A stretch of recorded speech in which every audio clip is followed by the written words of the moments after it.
crítica de la dogmática disciplinaria en Colombia. Me permito leer un resumen de su hoja de vida profesional.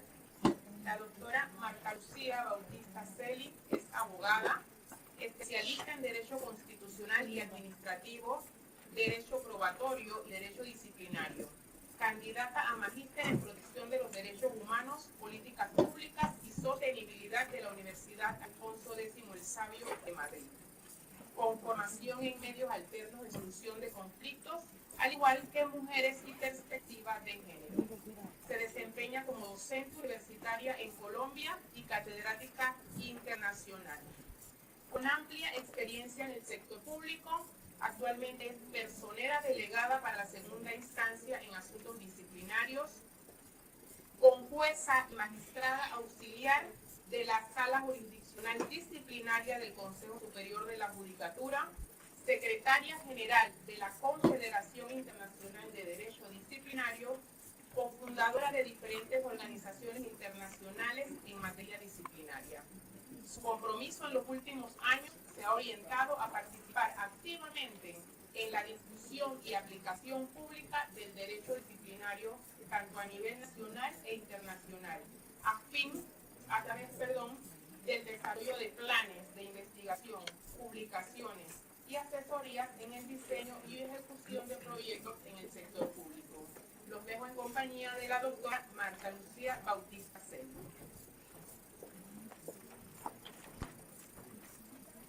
Muy buenos días a todos. Quiero presentar un saludo muy especial al doctor Rigoberto González, procurador de la Administración Pública de Panamá, a su secretaria general, a la licenciada Mónica Castillo,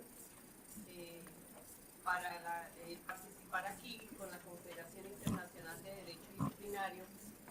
Representa para nosotros motivo de gran orgullo, pero sobre todo una de las formas de desarrollar nuestros objetivos primordiales como institución, el cual es la difusión del derecho disciplinario internacional. Presento un saludo muy especial del presidente de la Confederación Internacional de Derecho Disciplinario, el doctor Eduardo José Maya Villarón, de su vicepresidente, el doctor Jaime Bernal Cuellar, quienes esperan estar presentes en próximos eventos académicos tan importantes en la región como el que ustedes organizan. Quiero también dar una bienvenida, pero un profundo agradecimiento a todos los integrantes de esta excelentísima mesa, a los magistrados del Consejo Superior de la Judicatura, del Consejo de Estado, a la señora personera de Bogotá, quienes nos han honrado hoy con su presencia y han aceptado no solo representar institucionalmente, sino también representar nuestro país. Muchísimas gracias a ustedes por habernos aceptado la invitación y estar aquí representando al país en este evento tan importante. Quiero presentar sus excelentísimas hojas de vida, su trayectoria y su experiencia, la cual para nosotros en Colombia representa de verdad que un honor y una muestra para mostrar en cualquiera de los países del mundo. La doctora Carmen Teresa Castañeda Villamizar es la personera de Bogotá, abogada egresada de la Universidad Santo Tomás de Bucaramanga, especialista en Derecho Procesal, en Derecho Penal, con énfasis en el sistema acusatorio, en Derecho Disciplinario, en Derecho Constitucional y en Derecho Administrativo. Es magíster en Derecho, con énfasis en Derecho Penal y Ciencias Criminológicas de la Universidad Externado de Colombia. La personera obtuvo los más altos resultados durante el proceso de elección para este cargo y dentro de su trayectoria profesional se ha desempeñado en el cargo de juez de instrucción criminal, fiscal delegada ante los jueces penales del circuito de Bucaramanga, juez penal municipal de Bucaramanga. En igual sentido, fue asesora de la Procuraduría Regional de Santander, procuradora judicial penal en Bogotá y asesora del despacho del Procurador General de la Nación, entre otros cargos. Es docente de pregrado y posgrado, conferencista internacional en diferentes temas relacionados con derechos humanos, constitucional y derecho disciplinario. Es integrante de la red de formadores de la Procuraduría General de la Nación, cofundadora y asociada activa de la Confederación Internacional de Derecho Disciplinario Entre sus logros cabe destacar el reconocimiento a la excelencia entregado a través de la medalla Carlos Mauro Hoyos como mejor servidora de la Procuraduría General de la Nación. La doctora Carmen Teresa Villamizar es la primera mujer en ejercer el cargo de personera de Bogotá. Es una funcionaria entregada al servicio de la ciudad que lucha incansablemente por la garantía plena de los derechos humanos, la vigencia del orden constitucional y legal y el correcto actuar de los servidores públicos como una verdadera justicia social. El doctor Gabriel Balbuena Hernández es abogado de la Universidad Externado de Colombia, con maestría en responsabilidad contractual y extracontractual, civil y del Estado de la Universidad Externado de Colombia, con maestría en Derecho de Empresas Públicas de la Universidad de París, con especialización en Gestión Pública del Instituto Internacional de la Administración Pública de París. Tiene una vastísima experiencia profesional, actualmente consejero de Estado y presidente de la sección segunda de esta alta corte. Ha sido magistrado auxiliar de la sección primera del Consejo de Estado, con juez de la sección segunda del Tribunal Administrativo de Cundinamarca, jefe de la Oficina Jurídica y secretario general de la Procuraduría General de la Nación, entre otros cargos. Doctor Balbuena, doctora Carmen Teresa, bienvenidos a esta mesa. El doctor Carlos Arturo Ramírez, abogado, magíster y especialista en Derecho Penal y Criminología de la Universidad Externado de Colombia, con estudios de doctorado en Derecho de la Universidad de Buenos Aires, Argentina, especialista en Derecho Disciplinario, Casación Penal y Derecho Comercial. Es profesor universitario, conferencista nacional e internacional, autor de varias obras, asesor de la Comisión Constitucional Redactora para el Sistema Acusatorio en Colombia, procurador judicial en asuntos penales y en la actualidad magistrado de la Sala Jurisdiccional del Consejo Superior de la Judicatura. También es un profesional con una vastísima experiencia en Colombia. A los tres, muchísimas gracias y para mí representa un honor compartir con ustedes esta obra. Sin mayores preámbulos, para darle al auditorio la posibilidad de lograr un mayor provecho a todas las intervenciones que ellos van a hacer, quiero contextualizar el derecho disciplinario en Colombia, pero sobre todo también la estructura del Estado colombiano. Colombia es un Estado constitucional, social y democrático de derecho, fundado en la protección de la dignidad humana y de los derechos y las garantías fundamentales. Es una república unitaria, tenemos un sistema presidencialista y la estructura del Estado está prácticamente organizada de la siguiente manera. Tiene una organización territorial.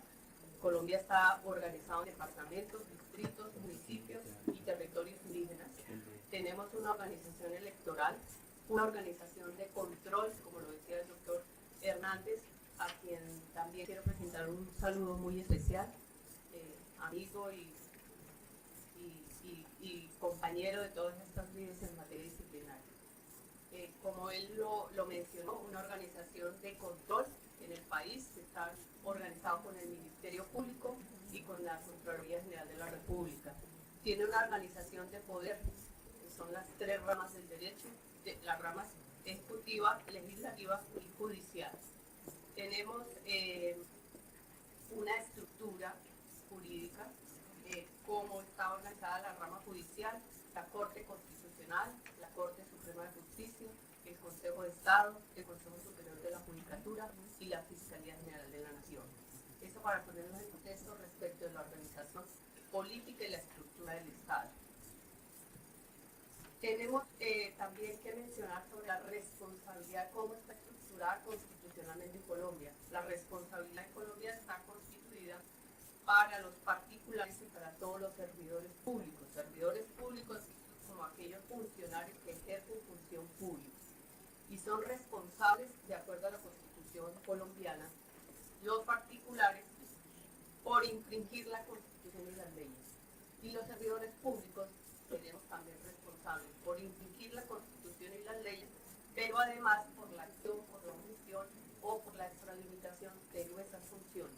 Fíjense cómo desde la Constitución tenemos una mayor obligación y responsabilidad frente al Estado como servidores públicos. Cuando hablamos de derecho disciplinario, me permito establecerles que el derecho disciplinario está catalogado dentro del derecho sancionatorio. Cuando estamos hablando de derecho sancionatorio, pues tenemos que recordar que dentro del derecho sancionatorio encontramos el derecho penal, el derecho contravencional, el derecho correccional y, lógicamente, el derecho disciplinario. El derecho disciplinario tiene diferentes modalidades. Cuando el doctor Hernández hablaba hace poco sobre diferentes modalidades del derecho disciplinario, quiero hacer la acotación de cuáles son las diferentes modalidades que tenemos en Colombia de derecho disciplinario. Cuando hablamos de derecho disciplinario jurisdiccional, estamos hablando del derecho disciplinario que juzga abogados en el ejercicio de su función como abogado, de su profesión. También a través del derecho disciplinario jurisdiccional se juzga magistrados de los tribunales, a los jueces y a los fiscales. Esta es una modalidad de derecho disciplinario. Tenemos otra modalidad que es el derecho disciplinario de las organizaciones. Y cuando hablamos del derecho disciplinario de las organizaciones, estamos hablando del derecho disciplinario privado. Se encuentran regidos por los mismos reglamentos que tienen estas organizaciones privadas.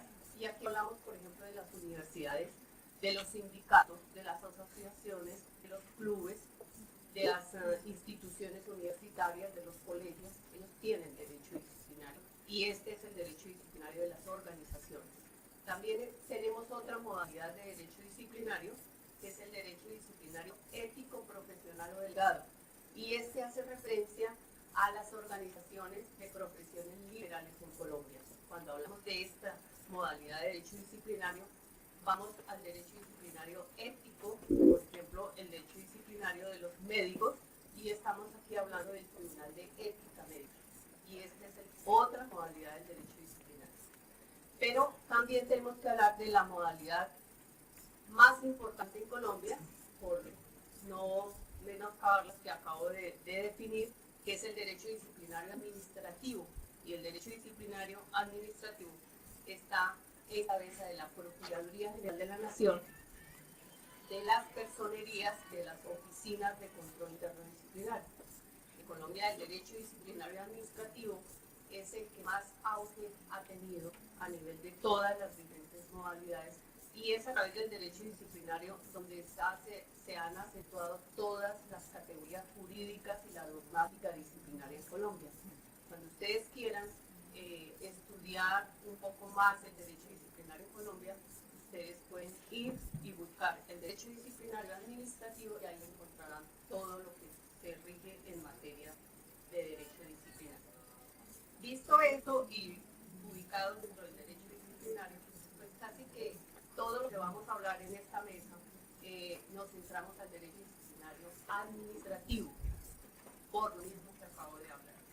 Pero es importante para nosotros también que tengamos en cuenta que en Colombia el derecho disciplinario ha tenido una evolución normativa muy importante.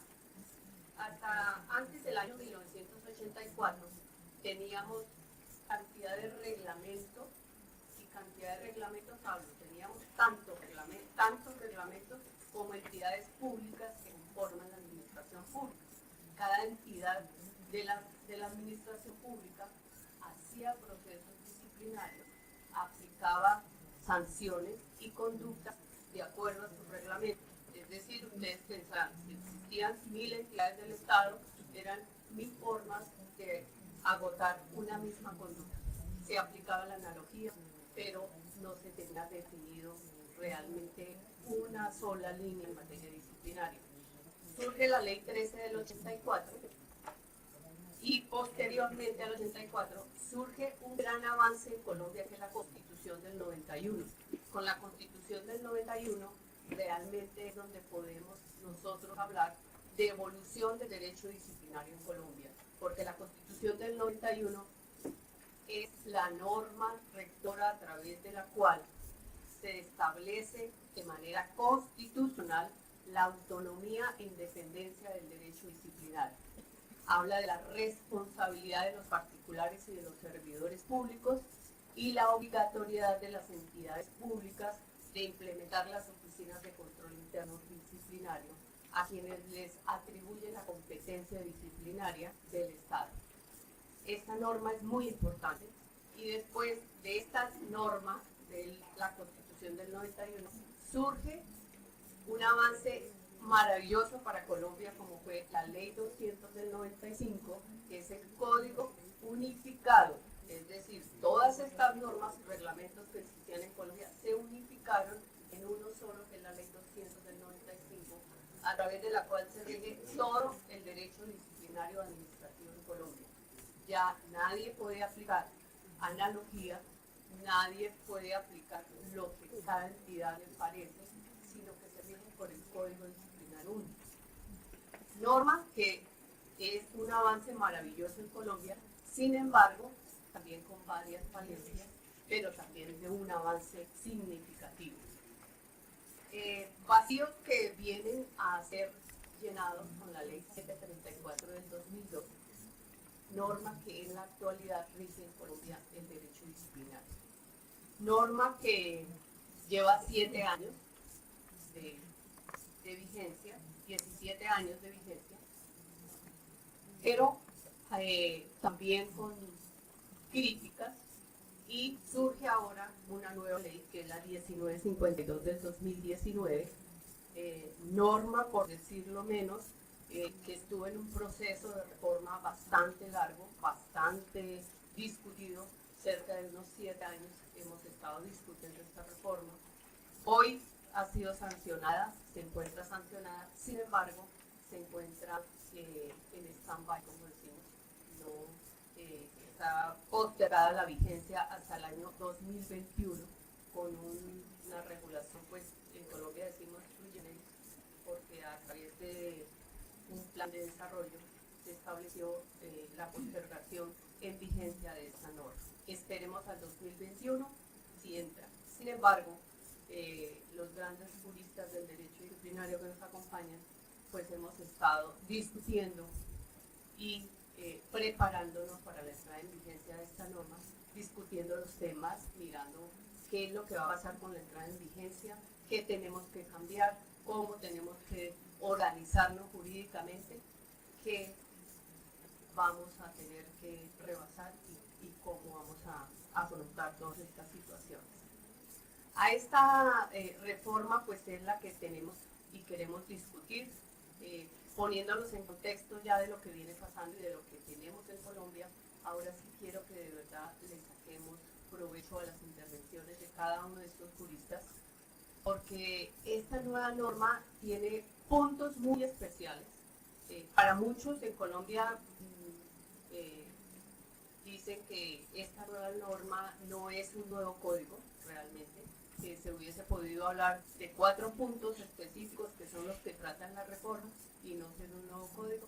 Bueno, eso no tiene mayor incidencia ni importancia realmente, pero sí quiero que hablemos de los puntos álgidos, doctores, para que dejemos en el escenario cuáles son los cambios que se vienen en materia disciplinaria en Colombia, y uno de los puntos supremamente importantes con el cual yo quiero que empecemos, y no es solamente por cuestión de género, sino porque sería un tema que nos va a llevar a todo el resto de los temas, y es el tema de las sanciones. Miren, uno de los temas muy importantes que trae esta reforma es que toda la clasificación de conductas, en Colombia las conductas las tenemos clasificadas en faltas gravísimas, graves y leves. Se hizo una reclasificación de las conductas de la Ley 734, y en esa reclasificación unas faltas que eran gravísimas pasaron a ser graves, pero también unas graves pasaron a ser gravísimas y unas leves pasaron a ser graves. Yo quiero que miremos también qué va a pasar con esa reclasificación de faltas, qué va a pasar frente a las sanciones, porque doctores, en Colombia tenemos varias sanciones en materia disciplinaria. Tenemos la destitución, tenemos la suspensión, tenemos la multa y tenemos inhabilidades, ¿sí? Frente a esas sanciones, La nueva reforma trae otra clase de sanción, pero es más, ¿qué es lo que más nos preocupa?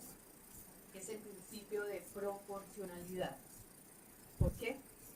Porque la reforma modifica sanciones frente a faltas que nosotros ya traíamos. ¿Y qué va a pasar con el principio de favorabilidad? Si yo hoy, que fui sancionada con la ley 734, la falta ya no es gravísima como me sancionaron con la 734, y hoy con la 1952 esta falta ya es grave, ¿qué va a pasar con esa falta? ¿Y qué acciones tendré que hacer yo para que me garantice el principio de proporcionalidad y principio de favorabilidad? Yo les dejo con una experta en este tema, realmente, de verdad que es experta. Y sin más, doctora, ayúdenos en este tema.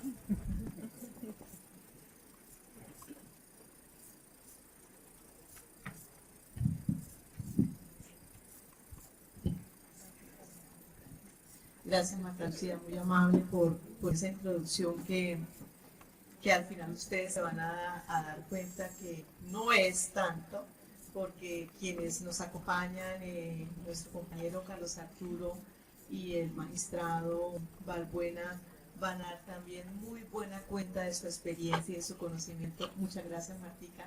Quiero dar un agradecimiento muy especial al Procurador General de la Administración de Panamá por esta invitación, pero pues sabemos que es la punta visible de la entidad, pero el reconocimiento pues no lo podemos quitar a la licenciada Mónica, amiga, compañera de estudio.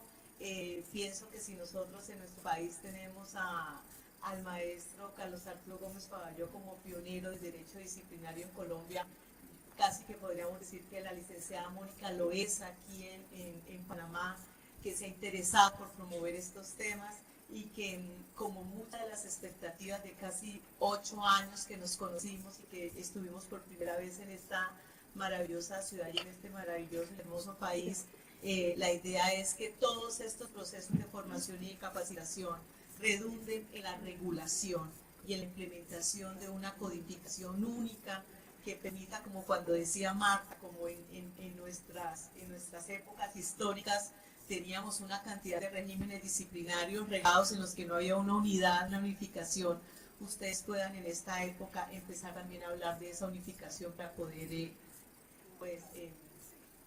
fomentar una buena marcha de la misma a través de la aplicación del derecho disciplinario.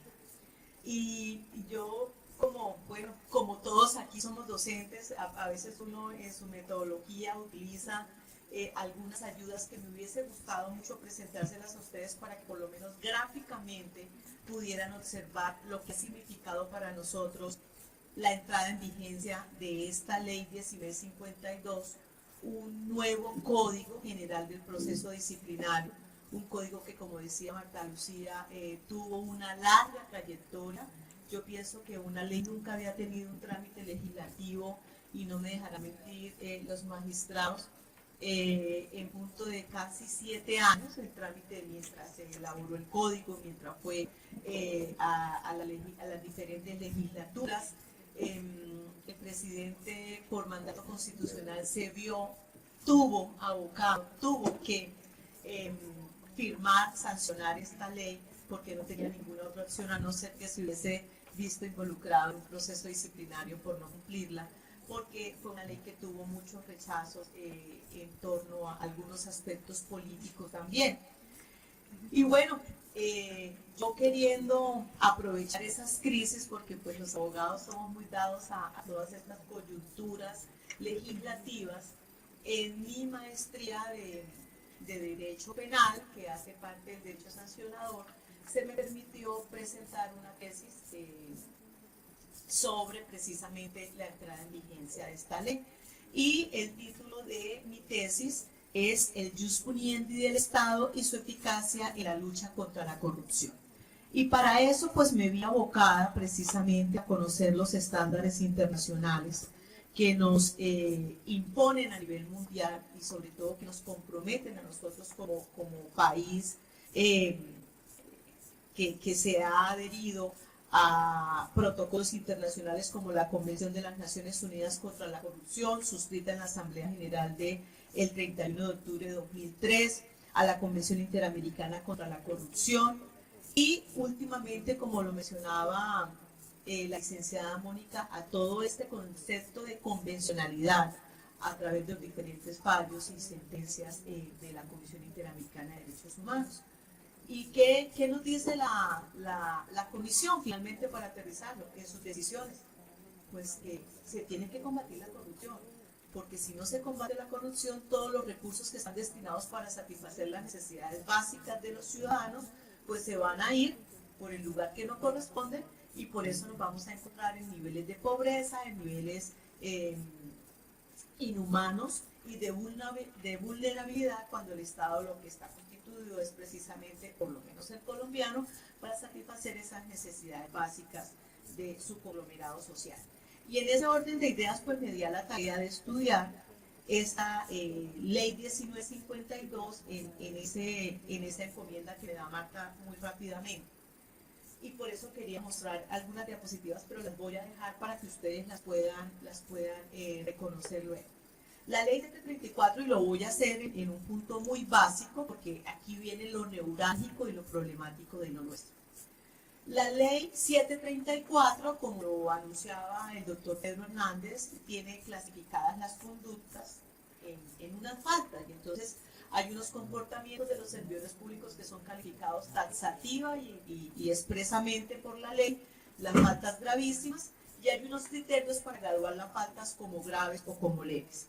Y en ese orden de ideas, cada falta tiene una correspondiente sanción, atendiendo ese principio de proporcionalidad. Entonces, una falta gravísima con un título de imputación subjetiva como el dolo, tiene una destitución e inhabilidad general de 10 a 20 años. Y una falta gravísima cometida con un título de imputación como la culpa gravísima en sus niveles, en sus otras imputaciones o en otros títulos de imputación, también tiene la misma sanción, una destitución e inhabilidad de 10 a 20 años. Ese es uno de los puntos en los que el doctor Pedro y en los que muchos hacemos comentarios más que críticas, porque son comentarios constructivos. El derecho disciplinario lo hemos estado construyendo todos con estos escenarios, con las participaciones. Carlos Arturo escribe muy seguido sobre el particular, el doctor Pedro, nuestro maestro, el doctor Carlos Arturo Gómez Paballón, el magistrado pues que tiene una trayectoria también porque trabajó en la administración del doctor Edgardo Maya, el presidente de la Confederación, donde se construyó y donde se elaboró la ley 734. Y en ese orden de ideas estamos acordes en que a veces no tenemos unas diferencias claras en esa imputación subjetiva cuando hablamos de dolo y de culpa gravísima. Pues bien, con la ley 1952 lo que se quiso fue aclarar y decir que iban a ponerse unos límites dogmáticos que tenían que verse reflejados además en la sanción. Y la ley 1952 dice, bueno, de ahora en adelante entonces, las faltas gravísimas a título de dolo tendrán una destitución e inhabilidad general de 10 a 20 años. Pero las faltas gravísimas a título de culpa gravísima tendrán una sanción de 5 a 10 años. Y entonces, el primer cuestionamiento, porque este sí es un cuestionamiento, esa es la razón de ser de este trabajo de tesis que yo hice, es, bueno, y si la ley 734, que en su época se llamó el Código Talibánico, porque de manera drástica imponía la destitución y una inhabilidad general de 10 a 20 años en la que lo saca usted del servicio público de manera absoluta, y en algunos casos cuando se llega a demostrar el detrimento patrimonial, la inhabilidad llega a ser de carácter permanente, o sea, para toda la vida. Y lo mismo pasaría con las faltas gravísimas a título de culpa gravísima. ¿Qué va a pasar ahora con una ley más benévola que nos impone la aplicación del principio de favorabilidad? ¿Y qué vamos a hacer con las personas En atención a ese principio de favorabilidad, que no solamente se aplica para cuando la falta deja de ser, sino en la ejecución de la sanción, ¿qué vamos a hacer entonces con esos compromisos internacionales que tenemos para combatir la corrupción? Si quien esté pagando, para utilizar el argot del derecho penal, quien esté purgando una inhabilidad general de 10 a 20 años, en aplicación de ese principio de favorabilidad, ya no va a ser de 10 a 20, sino de 5 a 10, nos toca rebajarle la sanción. A muchos les vamos a quedar debiendo. Y eso, para los, digo yo con el respeto de todos los abogados, para no los abogados, sino para los artistas del derecho, va a ser una fuente de fiesta. Porque no solamente se va a quedar en la aplicación del principio de favorabilidad, sino a los que se les queda debiendo en las posibles demandas al Estado para una reparación económica. Por el daño que se le causó al disciplinado, que se sancionó y que por entrar en vigencia de una ley favorable, se debe devolver entonces el tiempo de más que tuvo que pagar. Y son situaciones que en la ley no se han determinado. Y fueron muchas de las razones por las que la ley tuvo algunos altos en el camino en su trámite, queriéndose ver todo lo que significa las personas que han sido sancionadas en los últimos 20 años, 17 años que tiene la ley de vigencia. Quien ha sido sancionado en el mayor de los estándares de la inhabilidad general de 20 años, porque existen personas sancionadas con destitución e inhabilidad general de 20 años, pues con la entrada en vigencia esto está haciendo fiesta. Y la hecatombe entonces que se nos va a venir con una reforma que también trae un procedimiento verbal en el que, como lo anunciaba Marta, una de las razones por las cuales se suspendió la entrada en vigencia, porque la teníamos a portas, fue sancionada a finales del mes de enero de este año y entraba en vigencia en la parte sustancial, o sea, en la parte que corresponde a la aplicación del principio de favorabilidad en el mes de junio. Y a año y medio en la parte adjetiva y procedimental.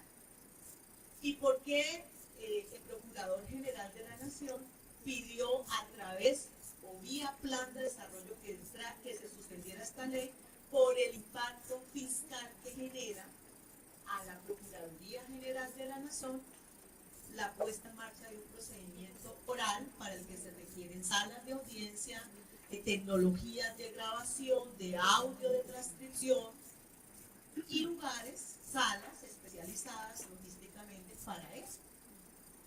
Más de 300.000 millones de pesos cuesta para la Procuraduría la entrada en vigencia del sistema de la oralidad. Entonces, todas esas situaciones, en unas que nos muestran pues, que es muy importante que la oralidad se imponga en materia disciplinaria, es casi que fue una posibilidad para atajar, otra posibilidad para atajar la entrada en vigencia de esta ley que tiene también sus reconocimientos positivos, pero sus cuestionamientos también. Entonces, en este orden de ideas, y no quisiera entrar a hablar de las otras sanciones, yo estoy hablando de las más graves, porque aquí, como decía, lo anunciaba Marta, me imagino que los compañeros de pronto tocarán el tema un poco, comportamientos que eran falta leve, como una falta leve a título de culpa, que tenía una amonestación, pues la amonestación sale del contexto, ya nadie va a tener una amonestación escrita en su folio como antecedente, vamos a tener una multa. Entonces, en algunos se ha agravado más la situación y yo pienso que ese principio de proporcionalidad no hace gala a esas sanciones que se imponen ahora, pero en temas tan graves, para actos de corrupción como los que tenemos que vivir en nuestro país, en nuestra ciudad, que ahora les quiero por lo menos referenciar un caso, pues consideramos que la ley 1952 no termina siendo un mecanismo eficaz para combatir la lucha contra la corrupción, y que esos compromisos internacionales que nosotros tenemos, pues no se ven reflejados en la expedición de una ley como la 1952. Y ya para cerrar, nosotros en las personerías, cada municipio son 1.000 102 municipios que tiene Colombia, en 32 departamentos, como explicaba Marta, la división territorial de nuestro país. Cada municipio tiene un personero y están divididos en unas categorías especiales. Eso es otro tema de crisis también. Yo soy la personera de la capital del país y obviamente pues es una personería que tiene una infraestructura de casi 1.300 funcionarios y contratistas, pero los personeros de categorías 5 y 6 solamente son un personero y un secretario,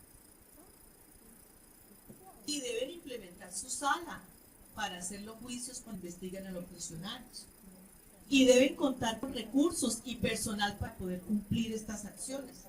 La ley 1952 no lo previó, pero todo en su escala y en su magnitud. ¿Y por qué les quiero hacer esa referencia cuantitativa? Porque, por ejemplo, la ciudad de Bogotá está dividida territorialmente en 20 localidades y la potestad disciplinaria la ejerce la Personería de Bogotá en el nivel central. Y tenemos que investigar alcaldes que han defraudado los procesos, los principios de la contratación, y en la defraudación de esos principios de la contratación, la planeación, el de economía, el de selección objetiva, para cometer detrimentos o participar en detrimentos patrimoniales públicos de más de 15.000 millones de pesos. ¿Dónde estaría entonces esa eficacia del proceso disciplinario y del derecho disciplinario con la disminución de las sanciones para quien, incurriendo en una conducta constitutiva de delito como el peculado o la realización o suscripción de contratos con inobservancia de los principios que rigen la contratación, argumentando que fue por una culpa gravísima, defraudando en más de 15.000 millones de pesos el patrimonio público con una sanción de 5 años, una inhabilidad general de 5 años a 10 años? Entonces sí es muy preocupante. Para muchos de nosotros es muy preocupante la entrada en vigencia de este código. Y yo, que soy creyente, siempre digo que Dios nunca se olvida a su pueblo, porque a veces creemos que Dios solamente son para nuestras cosas particulares y personales, y la misericordia de Dios es tan grande, que nunca se olvida también de su pueblo y de sus cosas políticas y de la encomienda tan grande que Él le da a nosotros los gobernantes, autoridades, para que administremos lo que nos ha dado. Y en ese orden de ideas creo que Dios con su infinita misericordia ha permitido que esa ley se suspenda. Y muchos la tienen demandada. Esa suspensión, porque dicen que no hay unidad de materia. Si el Plan Nacional de Desarrollo de este nuevo gobierno de su presidente Duque, pero digo nuestro porque pues es de todos, fue elegido por las mayorías de todos los que estamos acá. Si en ese plan de desarrollo se deciden los designios económicos, sociales del Estado, y la implementación de esa ley, como lo dijo el Procurador General de la Nación, va más allá de los 300.000 millones de pesos. ¿Cómo no se puede decir que la entrada en vigencia de una ley como esas va a tener un impacto económico y presupuestal en los recursos del Estado? Porque aquí estamos hablando sobre temas de todo lo que va a generar la aplicación del principio de favorabilidad, sin entrar en otros caminos. En este momento quisiera decir que son insondables, como la disminución del término de la prescripción, que antes estaba unido al de la caducidad, que permitía que la investigación no durara 5 años, sino casi hasta 10. Se volvieron a reducir esos términos. Entonces, un proceso verbal, ya para terminar de ver, un proceso verbal, digo la verdad, María, un proceso verbal sin implementación logística, porque también quiero decirles que por la capacidad operativa que tenemos en la Personería de Bogotá y queriéndonos adelantar a todo esto, más que esperar a que llegue, pues nosotros mal que bien teníamos unas salas, 3 salas operando para hacer procesos verbales, porque la ley 734 lo permite, y entonces nos adelantamos y tenemos 5 salas para que cada delegado de nuestros disciplinarios, tenemos 5 delegados, tenga su sala y pueda disponer de ella para adelantar sus procesos. La Procuraduría General de la Nación, una entidad del orden nacional, que tiene casi 1.500 funcionarios en el nivel central en Bogotá, no tiene sino una sola sala para hacer procesos verbales. Tiene en todos los departamentos una regional y una provincial. Y no tienen nada, tienen que estar pidiendo solas, prestadas. Entonces, un procedimiento oral, entidades sin logísticas, con el apremio cuando entra en vigencia de que hay que decretar por aplicación del principio de favorabilidad la revocatoria de estas sanciones, sin conocerse cuáles son los criterios además para poderlas, sin decir, bueno, esta es una operación aritmética, esta es una operación cuantitativa, esta es una operación cualitativa, tengo que ir a entrar a ese concepto de cosa juzgada que ya ha hecho tránsito absolutamente porque se agotó el proceso, se agotaron los recursos. ¿Cómo vuelvo y toco lo intangible? Porque la cosa juzgada es intangible. ¿Cómo vuelvo yo a meter las manos a ese proceso? Entonces, estamos en crisis. Estamos en crisis con la entrada en vigencia de esta ley. Y la pregunta final que yo también quisiera dejarle formulado, anhelando que en ustedes haya quedado claro el panorama que les planteé y anhelando que puedan encontrar ustedes una respuesta ya muy personal a ese interrogante que les quiero hacer. ¿Qué va a pensar la ciudadanía que todos los días a través de los medios de comunicación solamente escucha las grandes defraudaciones que se hacen al patrimonio público con una ley que rebaja las sanciones para la corrupción? Muchas gracias.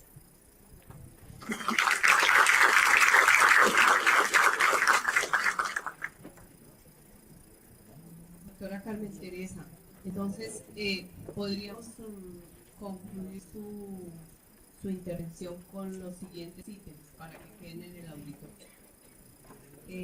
Porque aparte de usted ayudarnos con lo que fue el principio de proporcionalidad, de las sanciones y de las conductas, nos habló de temas muy importantes, supremamente importantes, como la exigencia de la nueva reforma del procedimiento, de la aplicación del procedimiento oral, en el cual, como ella muy bien lo advierte, va a haber un colapso de la justicia disciplinaria porque las entidades no están preparadas para asumir este gran reto. Uno, la reclasificación de las faltas, que también va a producir colapso en la medida en que muchísimas faltas dejarán de serlo y otras serán mucho más gravosas y otras serán leves. Pero también lo más importante, era el punto de su intervención, era la baja en el quantum de las sanciones, que es lo que realmente va a producir lo que nosotros, algunos críticos, en los cuales me incluyo como liderando la crítica, va a generar un caos jurídico en materia disciplinaria. Primero, porque tendremos que aplicar el principio de favorabilidad sin que la norma haya legalizado a través de qué órgano o a través de qué autoridad va a ser el que va a aplicar ese principio de favorabilidad, bajo qué condiciones legales se va a aplicar. Pero también otro punto muy importante al cual yo puedo concluir de su intervención, doctora, es la aplicación de los principios, la aplicación del principio de proporcionalidad, la aplicación del principio de favorabilidad, pero uno supremamente importante que aquí nosotros esta mesa yo quiero cambiar el orden de los factores, porque normalmente el auditorio le hace a uno preguntas, ¿cierto? Nosotros les vamos a hacer las preguntas en esta mesa. Entonces yo les voy a hacer una maravillosa pregunta, y es, ¿y en qué va a quedar el principio de progresividad? Cuando usted habla de esa responsabilidad internacional, ¿qué les vamos a decir a la Declaración Universal de los Derechos Humanos? ¿Qué vamos a decirles al Pacto Internacional de los Derechos Civiles y Políticos? ¿Qué vamos a decirle a la Declaración Americana de los Derechos y los Deberes del Hombre? ¿Qué le vamos a decir a la Convención Americana de los Derechos Humanos frente al principio de progresividad? y a la no regresividad. ¿Qué vamos a hablar respecto de los resultados que vayamos a tener frente a la lucha anticorrupción? Ese es un gran interrogante de esta reforma en este punto álgido y específico. No sé si tengan alguna otra pregunta para el auditorio, doctor. Pero hablando de sanciones en materia disciplinaria, pues sigamos en este mismo camino, en este mismo sendero de las sanciones. Porque cuando hablamos de sanciones, pues estamos hablando de decisiones en materia disciplinaria, decisiones ejecutoriadas que tienen un control judicial. Y frente a ese control judicial, pues existen diferentes posturas jurídicas, diferentes pronunciamientos que las altas cortes ya han hecho. Y pues el máximo tribunal, tenemos su mayor representante, que sería muy bueno escuchar qué va a pasar con estos pronunciamientos, pero cómo los estamos haciendo y si habrá algún cambio con la reforma, qué consecuencias tendremos que aplicar el principio de favorabilidad, todo sigue igual o seguimos en el mismo camino. Doctor Balbuena. Muchas gracias. Empiezo aclarando que yo no soy el mayor representante. Hay magistrados que son más viejos que yo. Antes de pasar a responder las inquietudes que me plantea la doctora Marta, quiero decir dos cosas. La primera, que esta mañana cuando llegué a este salón me sentía en mi casa. Y yo decía, pero ¿por qué tan raro eso, no? Pues estoy tan lejos de Bogotá. Y llegué a la conclusión de que era el aire acondicionado que estaba tan frío. Pero ahora que ya no está funcionando, me doy cuenta que es por el calor de la hospitalidad que nos ha tributado en la Procuraduría de la Administración de esta hermosa ciudad y de este país tan querido para nosotros. Lo otro que quiero decir es que estoy altamente reconocido con el ilustre y poderoso profesor Pedro Hernández y con las doctoras que aquí me rodean, que engalanan además este escenario, porque tuvieron la amabilidad de quitarme el 74.5% del tema. Bueno, sin embargo, yo, pues digamos, hecha esta breve introducción,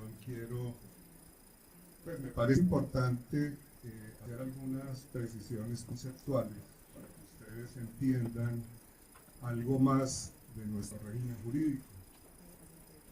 Ustedes aquí en Panamá tienen una Corte Suprema de Justicia, con una sala tercera que se encarga precisamente de todos los temas contenciosos administrativos.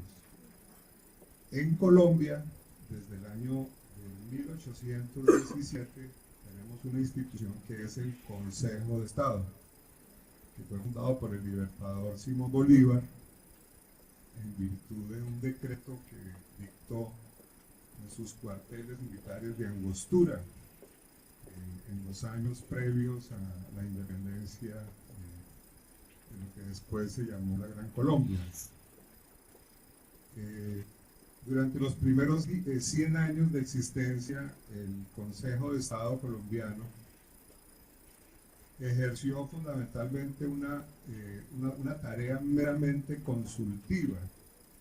Ese Consejo de Estado pues equivaldría más o menos como al Consejo del Rey que existía en la época de las monarquías. Era un grupo de personas expertas que aconsejaban al gobernante.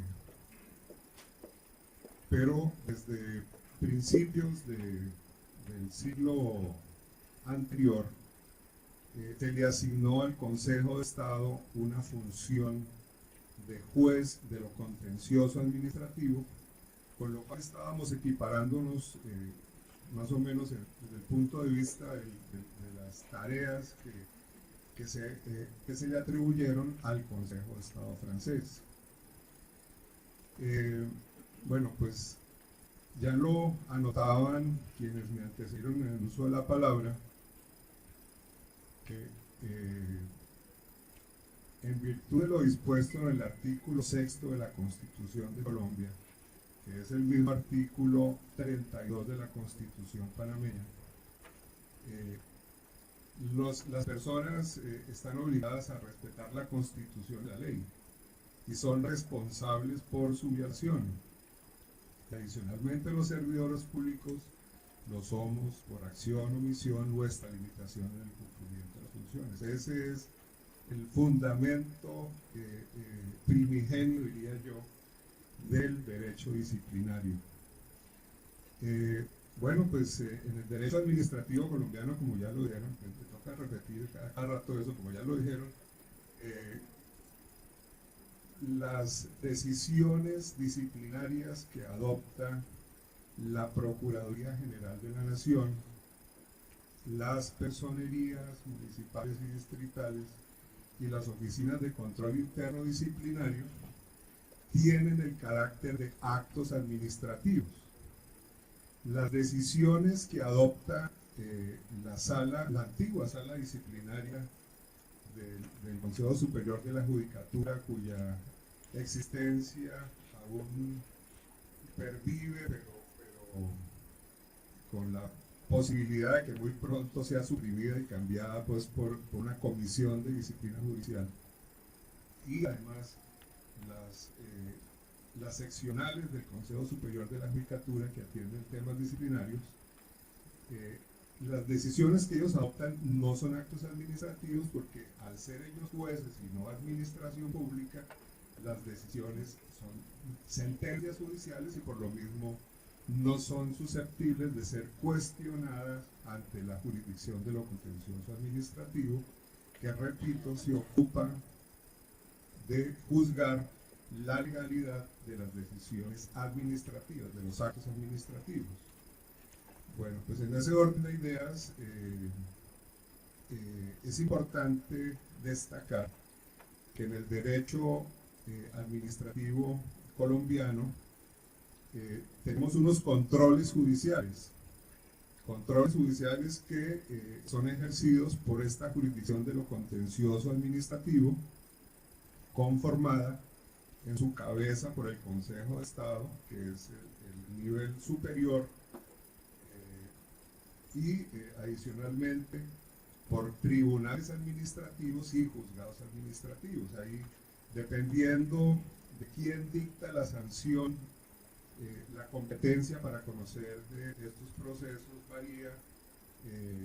Pues en algunos casos pues las competencias son de tribunales, de juzgados y obviamente también del Consejo de Estado.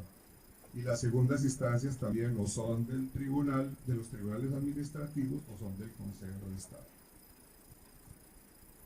Bueno, pues la verdad, la entrada en vigencia de la ley, la próxima entrada en vigencia, porque aún está suspendida, va a plantearle a la jurisdicción un verdadero problema.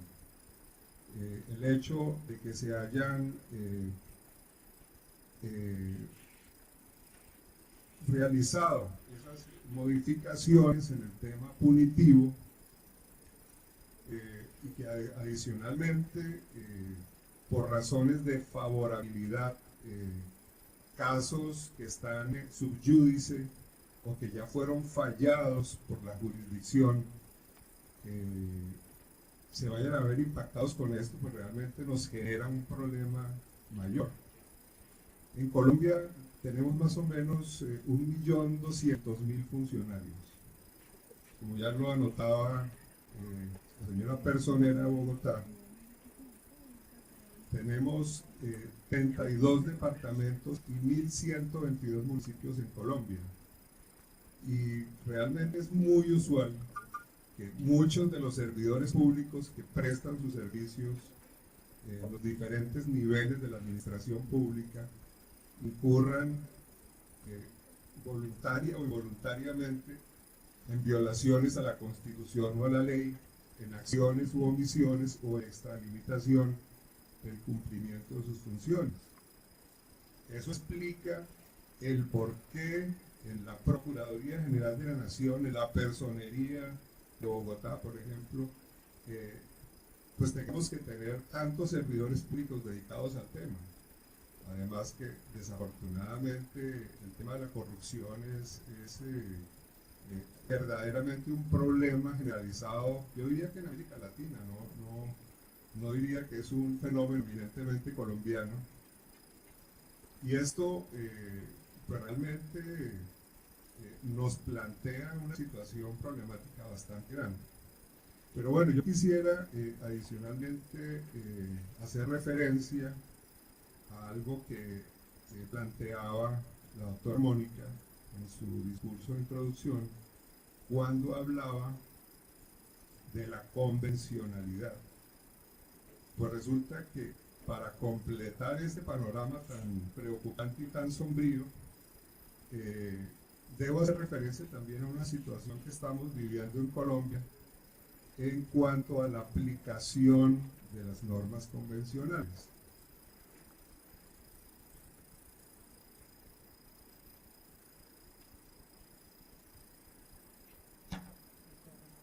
Ustedes muy bien saben que el artículo 23.2 de la Convención Americana de Derechos Humanos, en relación con aquellos servidores que son elegidos popularmente, establece que los derechos políticos de esos elegidos popularmente y de sus electores no pueden ser restringidos ni limitados, sino mediante una sanción impuesta por autoridad competente, que según ese mismo artículo serían los jueces penales. En Colombia, ustedes seguramente se enteraron, porque aquí me di cuenta esta mañana en el hotel que entran todos los canales de televisión colombianos, las noticias, pues tuvimos una situación particular en el caso del alcalde de Bogotá, Gustavo Petro. Una situación que se presentó a raíz de la necesidad que tuvo esa administración de reversar una contratación del servicio de recolección de basuras por orden de la Corte Constitucional, porque se habían quedado por fuera pues los recicladores particulares que tenían también derecho a participar en ese proceso licitatorio. Y entonces el alcalde adoptó decisiones que lo obligaron de la noche a la mañana a dar por terminados unos contratos que ya estaban en curso, los cuales unas empresas particulares tenían prácticamente el monopolio de la recolección de las basuras en Bogotá. Eso es, como todos sabemos, un negocio muy jugoso. Y al terminarse esos contratos de concesión de servicio público, el alcalde se vio obligado a marchas forzadas a cambiar el sistema de recolección de basuras, pero en el entretanto pues hubo calles que se quedaron invadidas por las basuras, por los moscos, por los olores, el derrame pues, líquidos lixiviados. Y esto dio lugar a que los detractores de esa administración le propusieran a la Procuraduría una queja disciplinaria contra el alcalde, que dio lugar a que lo destituyeran. Pues los apoderados del alcalde Petro, apoyados también en una decisión anterior que se había dado en el caso de la senadora Piedad Córdoba, quien había sido destituida por la Procuraduría por tener nexos con la guerrilla, pues fue acusada de ser auxiliadora de la guerrilla, y había sido también sancionada. Pues en ese caso de Piedad Córdoba y en el de Petro le invocaron a la Comisión Americana de Derechos Humanos y a los jueces colombianos el caso que ha sido fallado por el sistema Interamericano de Derechos Humanos, específicamente conocido como López Mendoza versus Venezuela. Es el fallo C-233, creo, que fue allá en el año 2011, en donde el sistema americano condenó a Venezuela porque las autoridades venezolanas, unas autoridades administrativas, específicamente la Contraloría de Venezuela, había impuesto sanciones contra este funcionario, contra Leopoldo López. Entonces el sistema americano dijo, no, pero es que el artículo 23.2 de la Convención lo que dice expresamente es que solamente pueden ser sancionados los ejidos popularmente mediante sentencia adoptada por un juez penal. Y como esta autoridad era una autoridad administrativa, entonces revocaron esa decisión y condenaron al Estado venezolano. Entonces, este precedente pues, del sistema interamericano de derechos humanos fue invocado, repito, en los casos de Gustavo Petro y de Piedad Córdoba, y esto pues planteó un verdadero debate a nivel de los tribunales de lo contencioso administrativo, al punto de que incluso estando en curso, en trámite el proceso de Gustavo Petro, llegaron unas medidas cautelares que se adoptaron en el caso de Petro por parte de la Comisión Americana de Derechos Humanos, y el Consejo de Estado, en una decisión de la cual yo me aparté, decidieron revocar la decisión. Y digo me aparté no porque no estuviera de acuerdo con el resuelve, que fue básicamente el de anular las decisiones administrativas, pero yo no estuve de acuerdo con las consideraciones de la decisión en cuanto señalaban que la Procuraduría General de la Nación no tenía competencia para sancionar a un alcalde elegido popularmente, como en el caso de Gustavo Petro. Yo me aparté de esa decisión porque, digamos, el Consejo de Estado en 3 etapas ha asumido unas posturas diferentes en el juzgamiento de las decisiones disciplinarias. Inicialmente, hasta el año 91, la jurisdicción de lo contencioso administrativo se limitaba exclusivamente a mirar los aspectos formales de las decisiones. Después del 91, cuando entra toda la onda pues, de los derechos humanos, los derechos fundamentales, entonces empezó a asumir una actitud proactiva en el sentido de no solamente limitarse a los argumentos y a las solicitudes expresadas en las demandas, sino que de oficio los jueces, cuando veían que en un proceso disciplinario se había incurrido en una violación de los derechos fundamentales, entonces los jueces desde el 91 hasta el 2016, solamente en esos casos cuando estaban comprometidos los derechos fundamentales, iban mucho más allá del principio de la rogatividad. Es decir, si ellos veían que se configuraba una violación de derechos fundamentales, pues los jueces entonces se pronunciaban sobre esos temas. Pero del 2016 para acá, a raíz de varias decisiones que se han venido reiterando, el Consejo de Estado llegó a la conclusión de que su papel como juez administrativo es el guardián de la legalidad de manera integral, y por ello se está metiendo no solamente en lo que proponen los demandantes, sino que hacen una revisión integral del proceso, incluso revisan pruebas, revisamos, porque yo soy también, pues, revisamos las sanciones, la graduación, bueno, absolutamente todo lo que hace un juez de un acto administrativo de esta naturaleza. Entonces, gracias a eso, yo en este momento veo con alguna entre tranquilidad y preocupación. Tranquilidad en el sentido de que esa revisión integral que estamos haciendo, las decisiones disciplinarias, nos permiten entrar a mirar el fondo de los problemas y coadyuvar en este proceso o en esta tarea, mejor, de lucha contra la corrupción.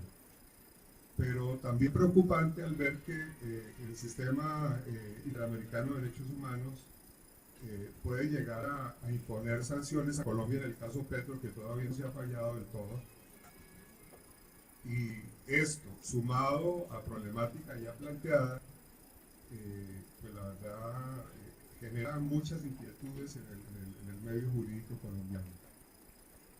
Bueno, en cuanto nuestra personera hablaba de las angustias que tiene allá en su institución en Bogotá, porque no tiene salas de audiencias con toda la tecnología. Pues yo le tengo una propuesta, doctora: ¿por qué no se viene en noviembre para Panamá? Hay buenos descuentos hasta el 70%. Y ya para terminar, pues hablar, pues la doctora Martica me está haciendo ojitos aquí, y no propiamente porque me está coqueteando. Pues quiero referirme a este símbolo tan bonito. Nosotros mañana en Bogotá, pasado mañana, vamos a celebrar el Día del Amor y la Amistad. Me parece que esas dos banderas ahí deberían tener en la mitad un corazón. Muchas gracias por todo.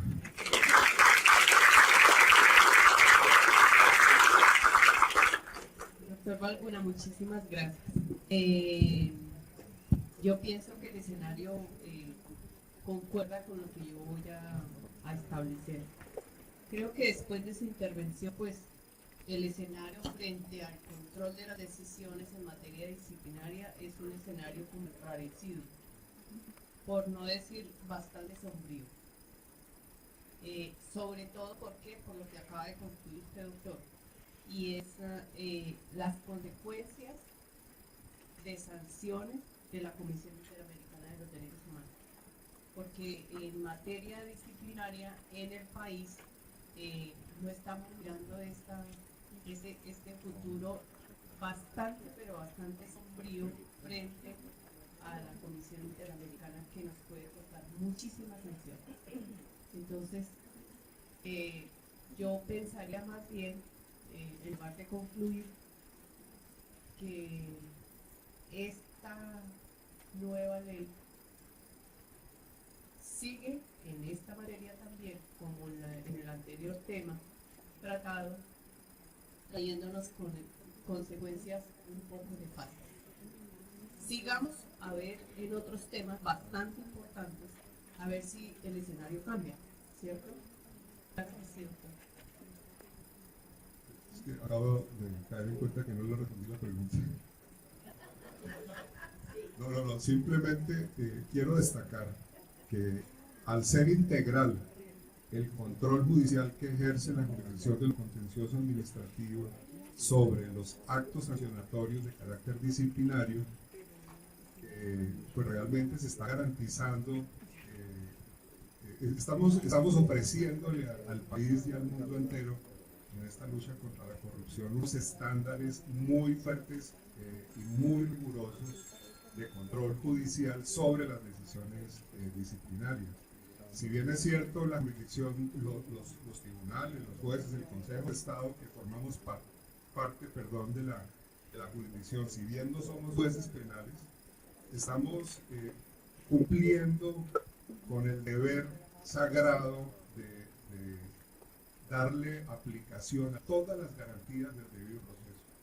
Ese artículo 32 que ustedes tienen aquí consagrado y que ha sido desarrollado ampliamente por la jurisprudencia, que lo tenemos nosotros también en la Constitución 29, en el artículo 29 de la Constitución, perdón, son normas que en Colombia tienen plena aplicación, y el hecho de que nosotros no tengamos ese remoquete de jueces penales no quiere decir que nos estemos apartando de la convencionalidad.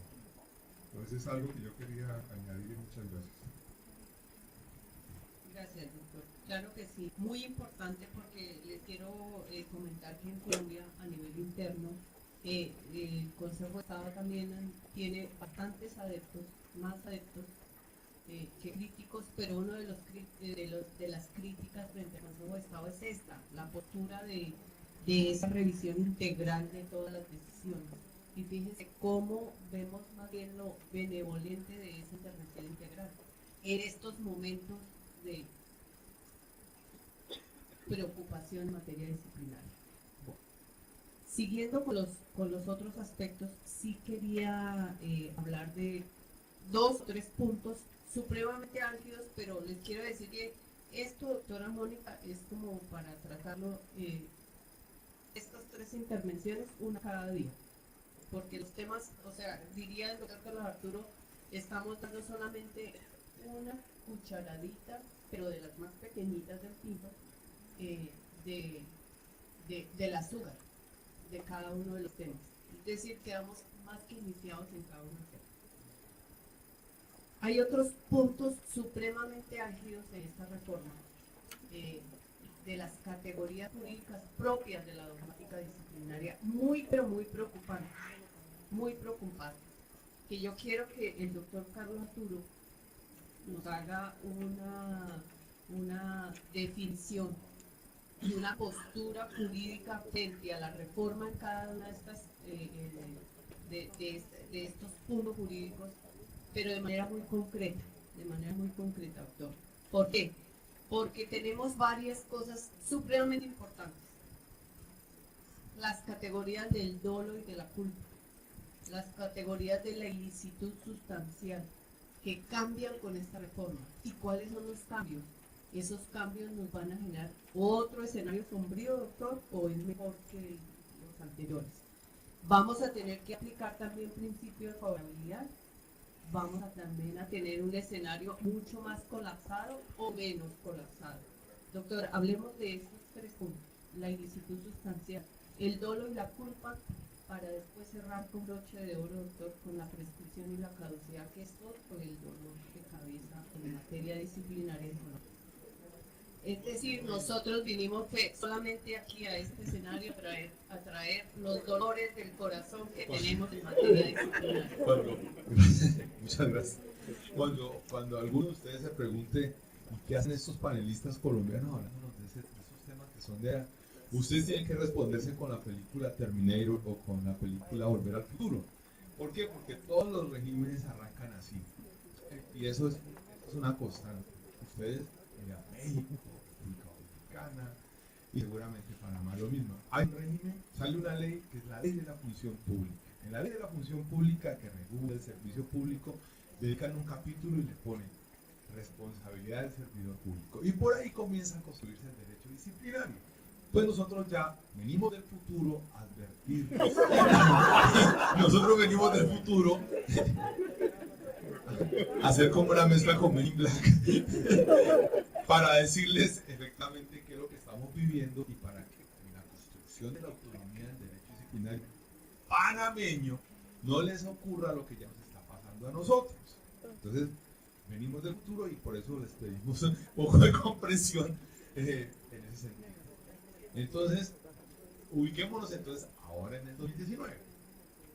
3 códigos disciplinarios, y les digo 3 ¿por qué? El primero, en el año 95, ya lo escucharon. El segundo, en el año 2011, el segundo en el año 2002, la ley 734 del 2002 está vigente. El tercero en el 2011, cuando hubo una reforma a la 734 del 2002, se llamó Estatuto Anticorrupción. La ley 1474 del 2011, entonces ahí modificó algunos aspectos, y lo digo porque al final con el broche de oro vamos a hablar de ahí se trajo la caducidad. Y el cuarto código disciplinario, la ley de 52, que curiosamente coincide con los periodos de los procuradores. Estamos más o menos como de a código por procurador. Más o menos el tema ya nosotros va por ahí. ¿Sí? Un código por procurador, a veces hasta 2, ¿no? Bueno, ahí. Entonces, ¿qué es lo que ocurre?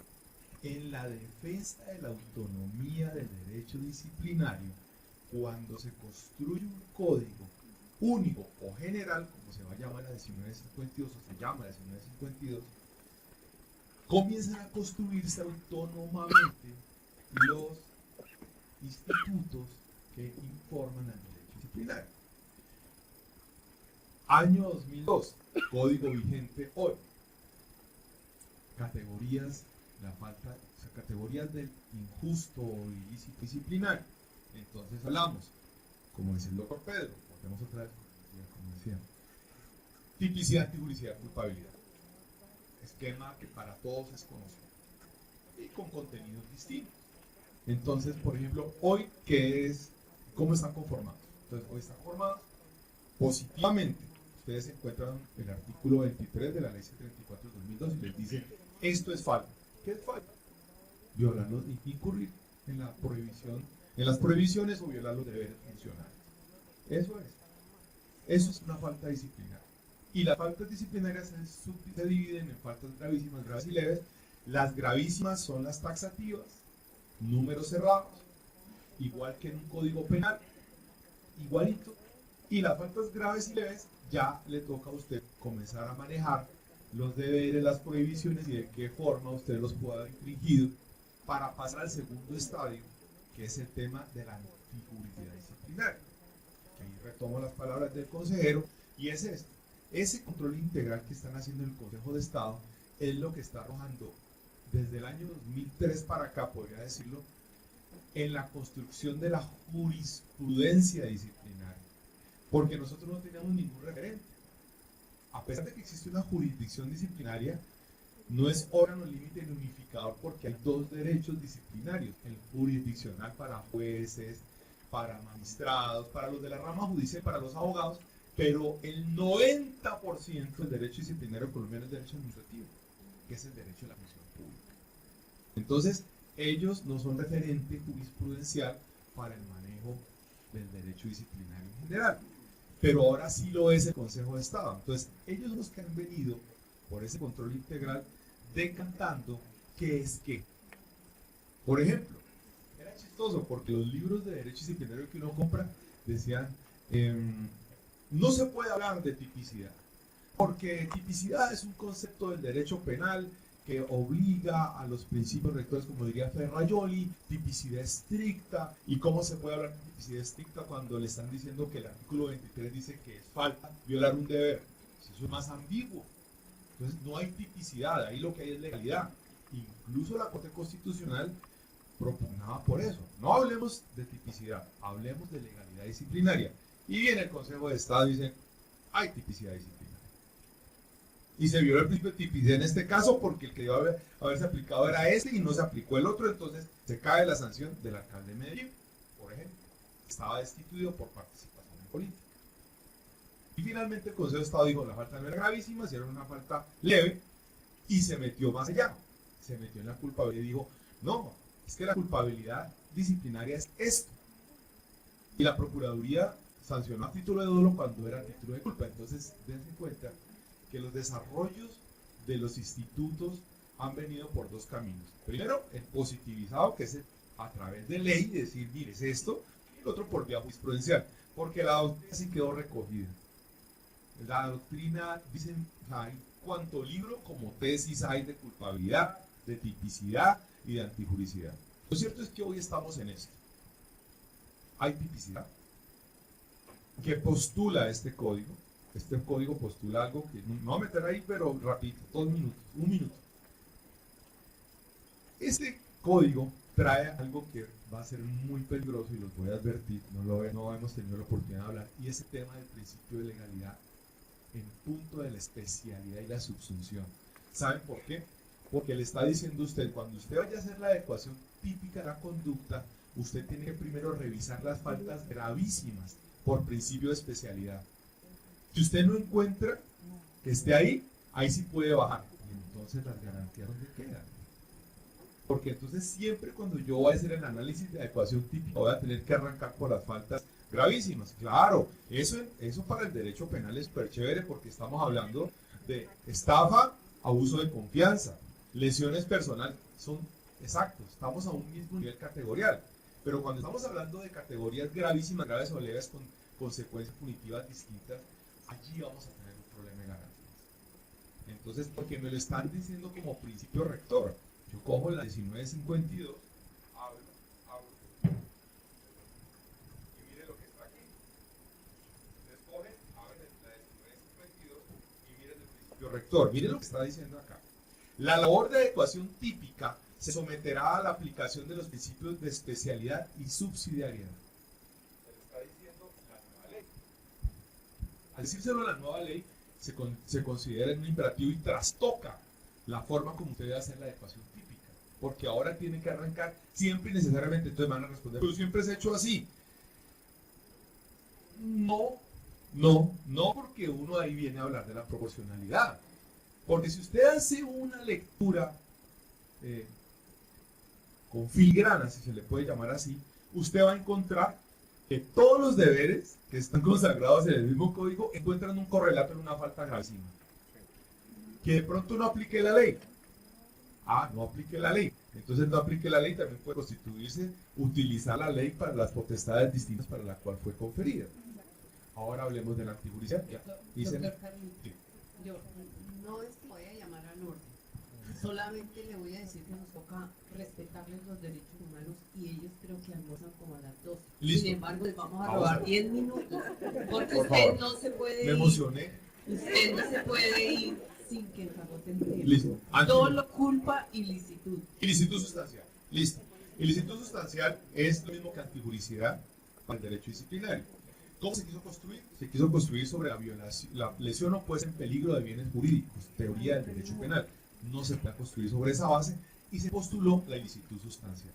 La ilicitud sustancial en la 734 decía que es ilicitud sustancial, es la falta sea antijurídica cuando afecta el deber funcional sin justificación. ¿Qué se hizo en el código? El código mejoró, claro, porque ya no es la falta, es la conducta. La conducta será sustancialmente ilícita cuando afecta el deber funcional sin justificación, pero ojo, orientada, dándole un contenido, y es ¿cuál? Violentando los principios que regentan la función pública, legalidad, moralidad, igualdad, transparencia. Entonces ahí se construye la ilicitud sustancial. Eso es bueno. El problema es la culpabilidad. Es decir, que vamos mejorando. En ilicitud sustancial mejoramos, pero en culpabilidad no.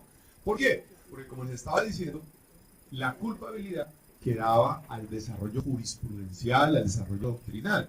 Pero por primera vez en la historia del derecho disciplinario se positiviza el dolo. Y entonces, ahí es donde viene el problema, doctora Mónica, porque imagínense que por darle autonomía e independencia al derecho disciplinario, construyeron y por primera vez en un código disciplinario definen qué es el dolo. Y simplemente se las leo, es súper cortica. Ustedes me van a decir qué diferencia hay con el dolo penal. La conducta es dolosa, artículo 28, cuando el sujeto disciplinable conoce los hechos constitutivos de falta disciplinaria, su ilicitud y quiere la realización. Un dolo más valorado, violando el principio del derecho penal como última ratio. Si el derecho penal es la última manifestación y la más dura del derecho punitivo estatal, y para el dolo penal solamente se requiere es conocimiento y voluntad de los hechos constitutivos de delito, miren que este dolo disciplinario está exigiendo dos elementos para el conocimiento. Conocimiento de los hechos constitutivos de falta y conocimiento de la ilicitud del comportamiento. Entonces, si estoy exigiendo probatoriamente más demostración en punto del elemento volitivo y cognoscitivo, ¿en qué estoy convirtiendo el dolo disciplinario? Pues en casi de imposible demostración. Va a ser más fácil probar el dolo penal que el dolo disciplinario. Consecuencias gravísimas. Claro, si a mí me sancionaron con la 734 donde ni siquiera estaba positivizado el dolo y yo leo la providencia, pues yo inmediatamente cuando entre en vigencia le voy a decir, a mí me sancionaron con un dolo que no es el dolo que está ahora vigente. Revíseme la decisión.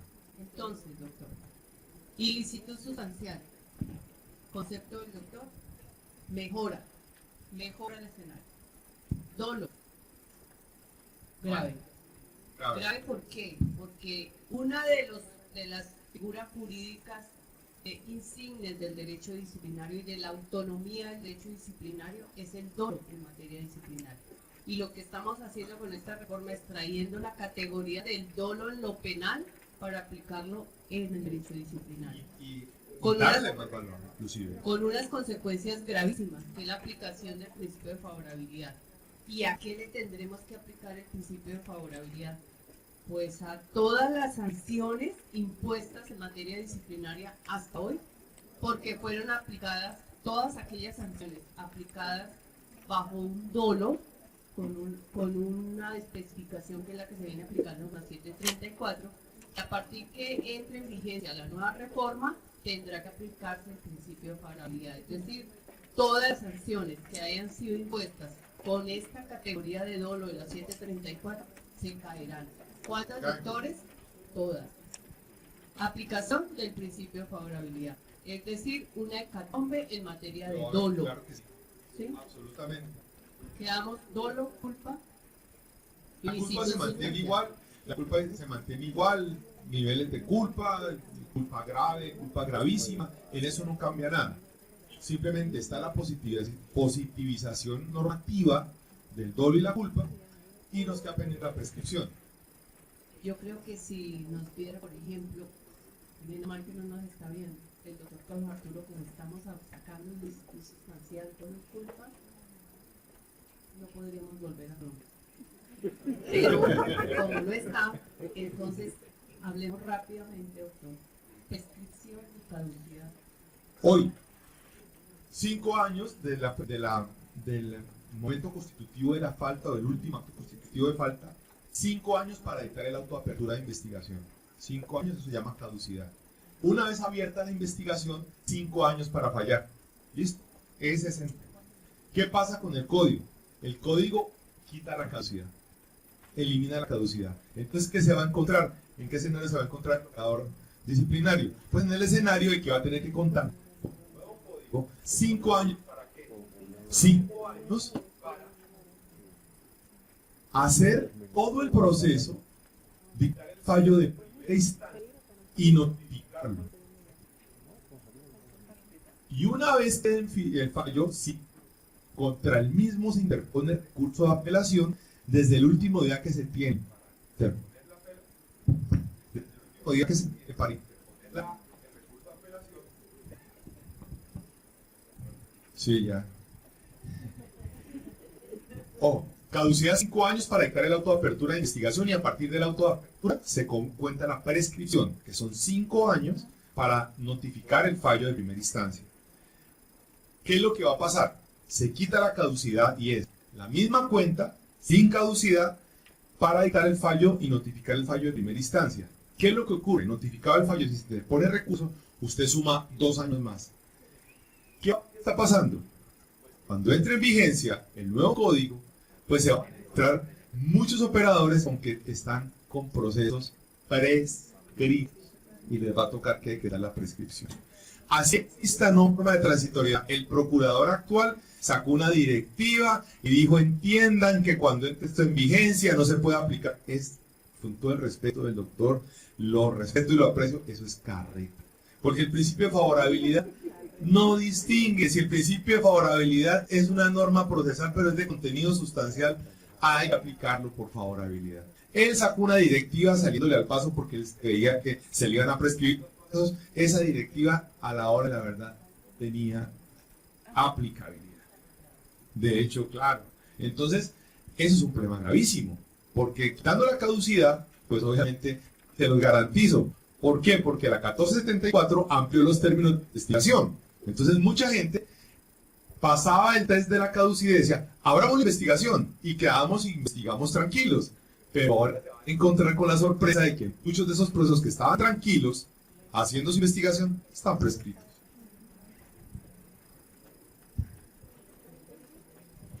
Un caso palpable, pues porque yo tengo que contarles de lo que es la realidad. En la Personería de Bogotá actualmente tenemos, o aproximadamente tenemos 5.000 procesos disciplinarios. 5.000 procesos disciplinarios. Con la entrada en vigencia de este artículo que cuenta el doctor Carlos Arturo, nosotros encontramos 367 procesos que se prescribirían si entrara en vigencia, si hubiese entrado en vigencia la ley 1952. Procesos gravísimos como el tema de la construcción de las vías para el Transmilenio, que llevan eternidades.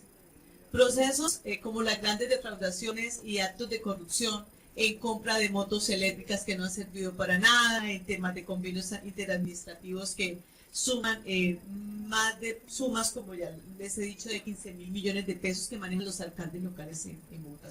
La crisis además es estar a puertas de que no solamente el escenario de que la sanción va a echar atrás los procesos, el dolo va a echar atrás los procesos, sino la entrada en vigencia también del concepto de prescripción acabándose de caducidad. ¿Aló? Sí, Sí. ya casi que también está cansado el micrófono. Entonces, doctor Carlos Arturo, doctora Carmen Teresa y doctor Balbuena, yo voy a dar un veredicto. Quedan ustedes en deuda con este escenario, porque no alcanzamos a decir nada. De verdad. Luego en la tarde.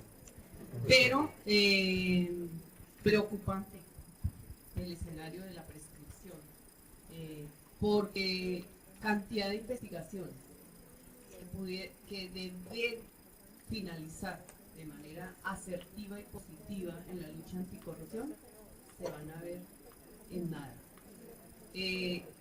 Cantidad de decisiones en firme tendrán que caerse bajo la aplicación del principio de favorabilidad, como los procesos judiciales en trámite, igual. Pero hay otro punto que no hemos tocado y que no podemos cerrar sin hablarlo. Esta nueva norma también habla de la obligatoriedad de la defensa técnica. Ningún proceso disciplinario podrá moverse procesalmente si no tiene un abogado. Hoy, en materia penal, en manera judicial en Colombia, no encontramos un abogado de oficio. Y en materia disciplinaria estamos colocando con esta norma la defensa técnica obligatoria. Entonces, lamentable todo lo que se nos avisora, pues nos estamos preparando con bastantes paraguas. Pero también yo tengo algo muy positivo para decir de esta norma.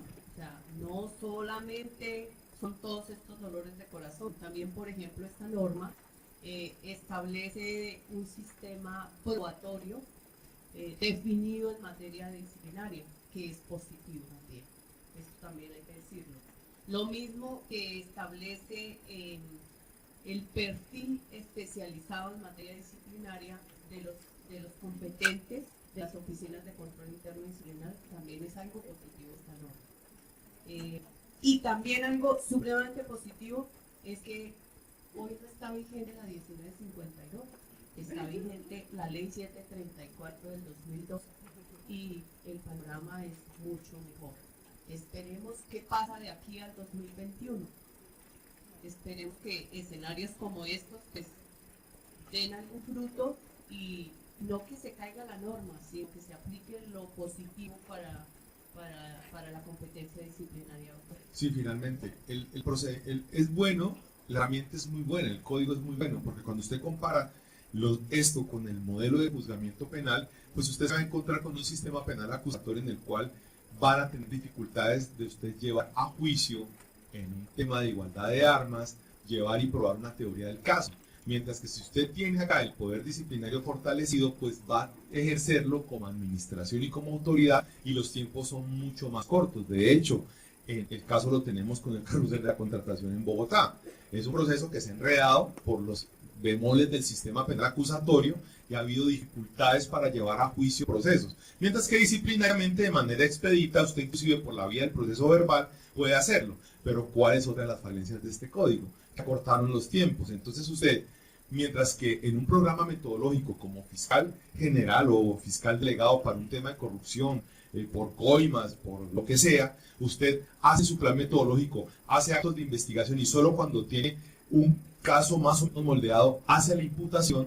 En cambio acá usted tiene que, bajo los contextos de una indagación preliminar o una investigación disciplinaria, actuar. Y ahora nos quitaron la indagación preliminar, ya no existe en la 1952 y nos dan apenas 6 meses para hacer la investigación disciplinaria, lo cual es imposible cuando hay un caso de corrupción transnacional para hacer investigación. Máxime que este es un proceso que tiene necesariamente, por su origen y su fundamento, siempre tiene raigambre inquisitivo, porque acuérdense, aquí no podemos hablar de sistema de partes, porque no hay partes.